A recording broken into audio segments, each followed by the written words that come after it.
What if a single painting could shake the conscience of the world? Could a canvas of black, white, and gray hold the cries of an entire town? Today, we unravel the haunting mystery behind one of the most powerful works of art in human history, Guernica, by Pablo Picasso. Why was this painting created? What horrors does it conceal within its chaotic strokes? And how did it come to symbolize the horrors of war across the globe? In 1937, during the height of the Spanish Civil War, the small Basque town of Guernica became the target of a brutal bombing by Nazi German and Italian fascist air forces, an attack carried out in support of Spanish dictator Francisco Franco. The town had little military value. Its destruction was a ruthless test of modern aerial warfare, a terror strike meant to break the spirit of the opposition. News of the bombing spread slowly, but when it reached Paris, it ignited a fire in the heart of one man, Pablo Picasso. Commissioned to create a mural for the Spanish pavilion at the Paris International Exposition, Picasso had struggled to find inspiration. That changed with Guernica. In just 5 weeks, Picasso transformed his rage and grief into an enormous black and white masterpiece nearly 25 feet wide. The painting did not show soldiers or weapons. Instead, it showed screaming women, a dying horse, a fallen soldier, a terrified mother holding her dead child, and a burning building. But what makes Guernica so mysterious is how it speaks to us without ever telling a specific story.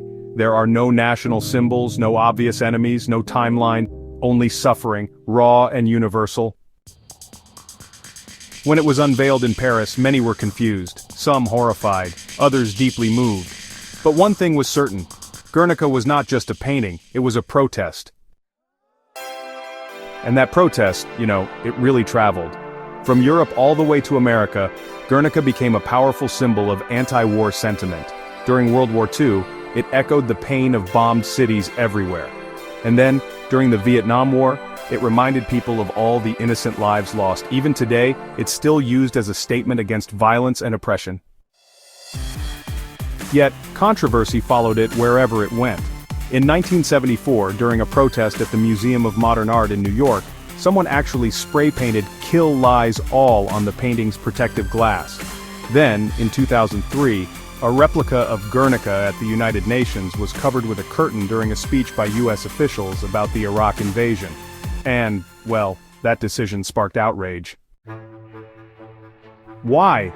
Because, the truth of Guernica is uncomfortable. It really forces us to look at what war truly does to people. Not soldiers, not leaders, but the innocent. Picasso never explained the symbols. He once said, "The public who look at the picture must interpret the symbols as they understand them." And so, the mystery lives on, in the eyes of the bull, in the broken sword, in the ghostly lamp above. So what was the true impact of Guernica? It became more than art. It became memory, a mirror, a warning. A canvas that still speaks even when the bombs fall silent.